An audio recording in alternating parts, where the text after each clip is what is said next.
So students, welcome back the class. So class 11 students, last turn पे यानी कि जो प्रीवियस लेक्चर है आपका अपलोडेड है यूट्यूब पर, आप में से कुछ लोगों ने पढ़ा भी है।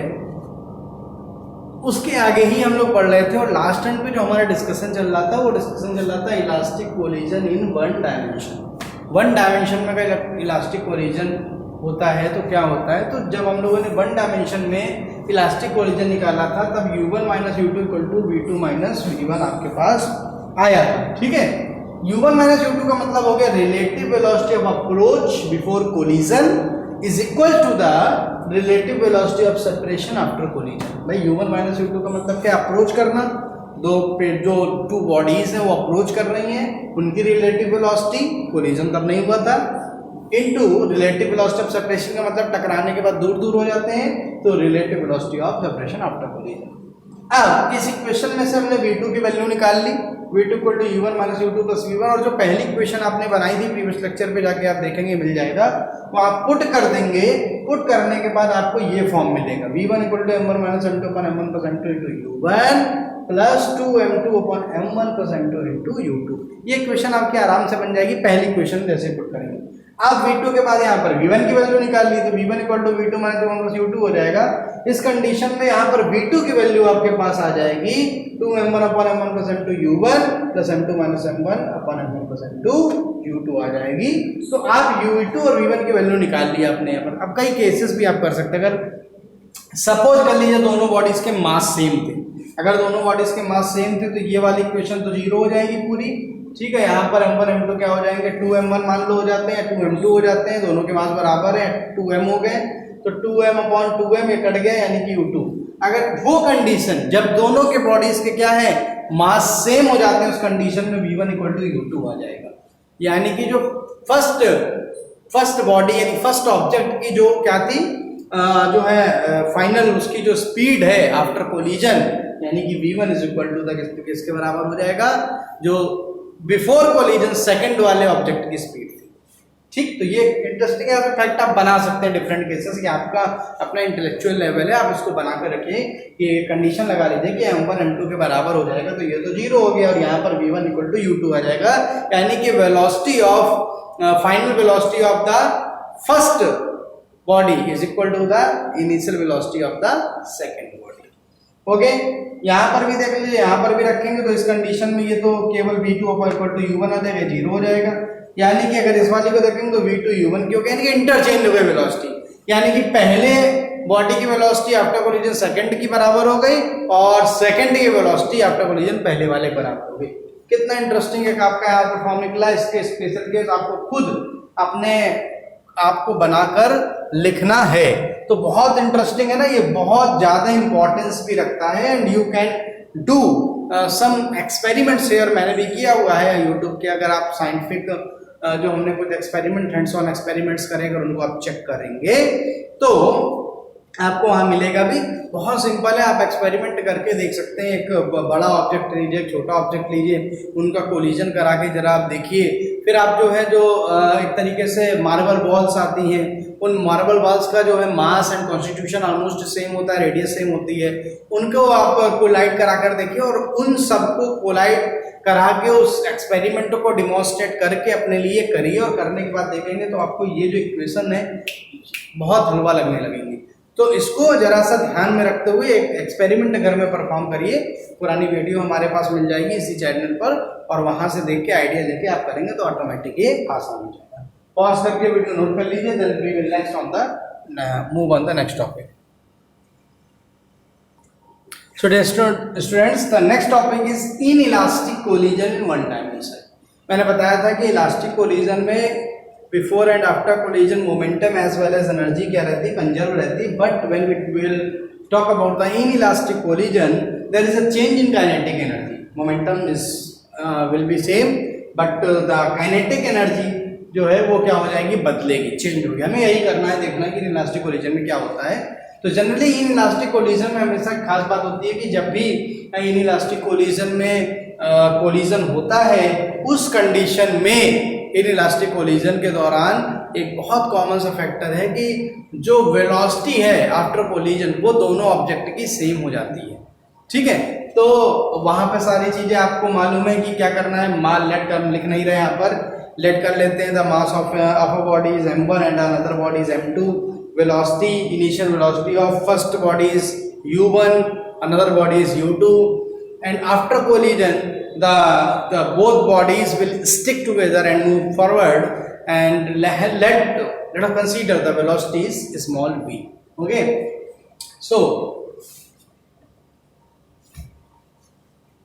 let m1 and m2 having initial velocities u1 and u2, ठीक है, and after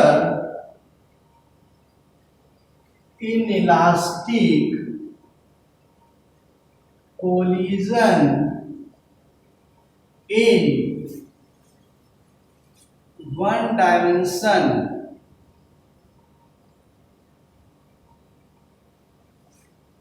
and after inelastic collision one dimension, both stick together and moves with velocity small v. Hence, by conservation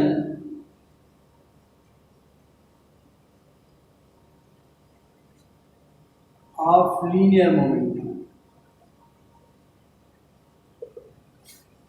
ठीक है, यानी कि अगर हम लोग बात करेंगे m1 v1 plus m2 v2 equal to m1 plus m2, sorry u1 u2 लिखना है ना, u1 और u2, ठीक है, तो यहाँ पर आ जाएगा m1 प्लस m2 इंटू, ठीक।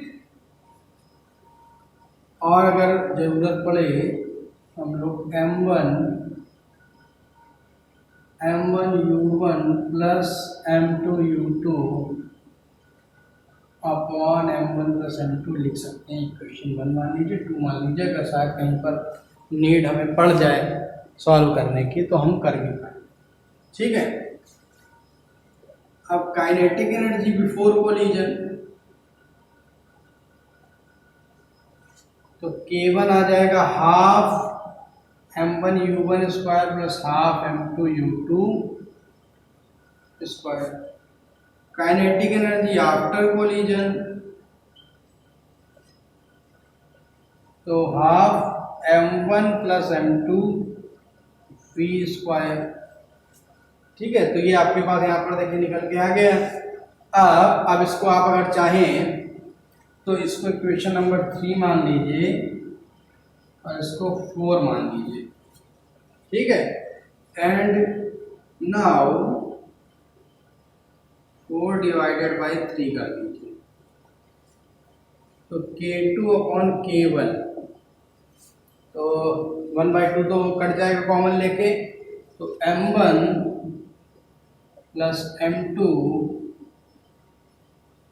v square upon m1 u1 square plus m2 u2 square. ये आपके पास जो है एक इक्वेशन बन के आ जाएगी, ठीक है।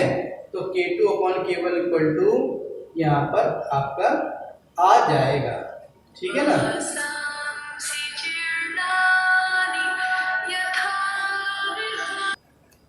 सो K2 upon K1 equal to m1 plus m2 v square upon m1 u1 square plus m2 square. Let u2 equal to 0। अब मान लेते हैं कि पहला वाला जो बॉडी था वो रेस्ट पे रखा था, दूसरे वाले ने आके टक्कर मारी, ठीक है। तो और आप इसको और क्या लिख सकते हैं, K2 upon K1 equal to m1 plus m2, और ये v स्क्वायर हो जाएगा अपॉन ये पूरा 0 हो जाएगा, m1 u1 स्क्वायर हो जाएगा, ठीक है। अब जरा इधर देखिए, K2 अपॉन K1, और अब यहाँ पर देखिए m1 प्लस m2 को रखे रहने दीजिए, m1 प्लस m2 v का मतलब है ये देखिए यहाँ पर भी u2 0 हो जाएगा, तो यहाँ पर आ जाएगा आपका v स्क्वायर है ना, तो m1 square u1 square upon m1 plus m2 का होल स्क्वायर, और इसके अलावा m1 u1 square, m1 u1 square. देखिए u1 स्क्वायर कट गया पूरा, ये एक m1 से ऐसे कट गया और ये ऐसे कट गया। तो ध्यान से देखिए तो m1 अपॉन कितना हो गया, m1 प्लस m2, तो जो k2 अपॉन k1 की वैल्यू है वो कितनी आ गई, m1 upon m1 plus m2 आ गई। और ये बहुत क्लियर हो रहा है, it is clear from our equation k2 is less than k1, k2 की वैल्यू लेस देन k1 है, यानी कि यहां पर साफ पता चल रहा है कि जो काइनेटिक एनर्जी अगर कंजर्व होती है तो k1 इक्वल टू k2 होता, बट कंजर्व नहीं है, इसलिए k2 की वैल्यू k1 से कम आ रही है। अब सामने देख लीजिए, ठीक है, k2 equal to m1 upon m1 plus m2, और ये k1 कर देंगे, और देन फिर आप यहाँ पर मास रख के देख लीजिए तो देखिए ऑटोमेटिक कम हो जाएगी यहाँ पर। तो ये एक बहुत इंपॉर्टेंट फार्मूला था आपके लिए कि इन इलास्टिक कोलिजन में हमेशा काइनेटिक एनर्जी किसी न किसी फॉर्म में, क्योंकि वो कुछ फॉर्म का मतलब है हीट में, साउंड में चली जाएगी, यानी कि final kinetic energy after collision कम हो जाएगी। पॉज करके वीडियो नोट कर लीजिए। So the final and the last topic of the chapter work energy and power is elastic collision in 2 dimension.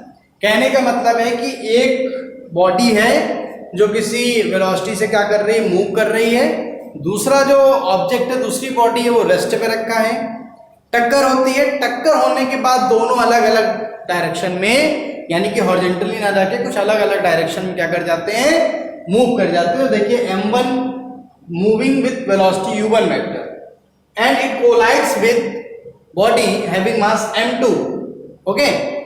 After collision the second body goes in the with the angle theta2 with the horizontal x-axis, and the first body goes in, is at angle theta1 degree by x-axis, okay, and the first have having body v1 vector and the second having v2 vector. So ये दोनों अलग अलग direction में चले गए, 2 dimension में क्या हो गया, एक तरीके से कोलिजन आपका हो गया।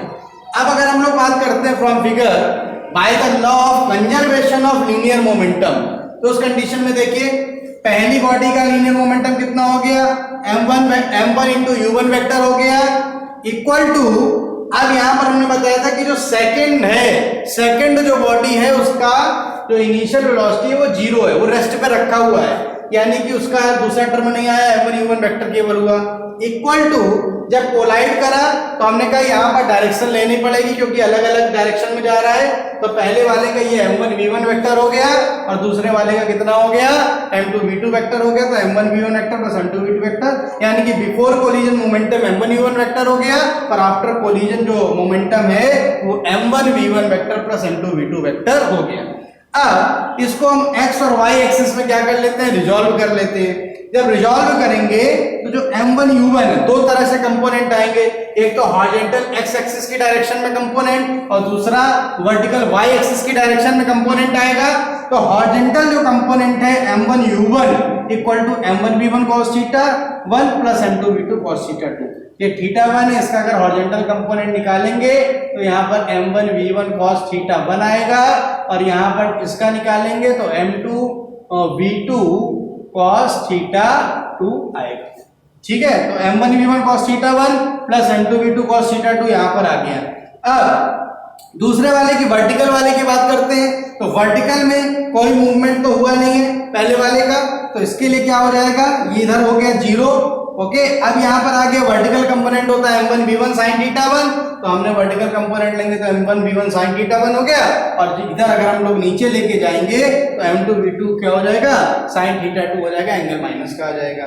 तो ये आपके पास 2 इक्वेशन बन गए मोमेंटम से रिलेटेड। अब यहाँ पर बात करें kinetic energy is scalar quantity, scalar quantity होने का मतलब kinetic energy before collision half m1 u1 square equal to half m1 v1 square plus half m2 v2 square, और अब इसका हाफ काट देंगे तो m1 u1 square equal to m1 v1 square plus m2 v2 square. तो ये elastic collision in 2 dimension था। तो यहां तक ये जो चैप्टर है पूरा वर्क एनर्जी पावर आपका यहाँ पर खत्म हो जाता है, कंप्लीट हो जाता है। और इसमें इस चैप्टर में अब हम लोगों ने एक बार जल्दी से क्विक एक सीन ले लेते हैं कि कहां से स्टार्ट करा। तो सबसे पहले हम लोगों ने पढ़ा कि व्हाट इज द वर्क क्या है, वर्क के बाद हम लोगों ने उसका टाइप से पढ़े, positive work, negative work, zero work. Then इसके बाद हम लोगों ने वर्क के बाद मूव करा था एनर्जी पे। तो एनर्जी हमने पढ़ी, एनर्जी के 2 टाइप डिफाइन करे, काइनेटिक एनर्जी, पोटेंशियल एनर्जी। पर पोटेंशियल एनर्जी में भी 2 टाइप थे, जिसमें ग्रेविटेशनल पोटेंशियल एनर्जी के बारे में पढ़ा। फिर इसके बाद हम लोगों ने डिस्कस करा था इलास्टिक पोटेंशियल एनर्जी के बारे में। काइनेटिक एनर्जी में आ जाते हैं, काइनेटिक एनर्जी उसका डेरिवेशन, फिर वर्क एनर्जी थ्योरम बहुत इंपॉर्टेंट है। वर्क एनर्जी थ्योरम 2 तरीके से कवर करी, एक तो इंटीग्रेशन वाले फार्मूले से और दूसरा हम लोग जनरल भी सामान्यता भी हम लोग यहाँ पर निकाल सकते हैं। देन इसके बाद आप बात आता है पावर का। तो पावर के बारे में बताता mechanical power, the rate of doing work is called the power and P बराबर W/T। और मैकेनिकल अगर वर्क की बात करें तो NGS ले सकते हैं। तो कई जगह फार्मूला P बराबर NGH/T भी आता है। देन फिर इसके बाद हम लोग कोलिजन में एंटर कर गए। कोलिजन का मतलब क्या है, when two bodies physically strike to each other then it is called the collision. There are 2 types of collision. The first one is the elastic collision in which momentum as well as kinetic energy remains same before and after collision. And in elastic collision momentum remains same but kinetic energy changes, and we will found some loss in the kinetic energy in the form of sound and the heat energy etc. So ये सारा discussion आता, ये chapter खत्म हो गया है। Next turn पर next chapter हम लोग जो है क्या करेंगे, स्टार्ट करेंगे। पॉज करके इसको नोट कर लें।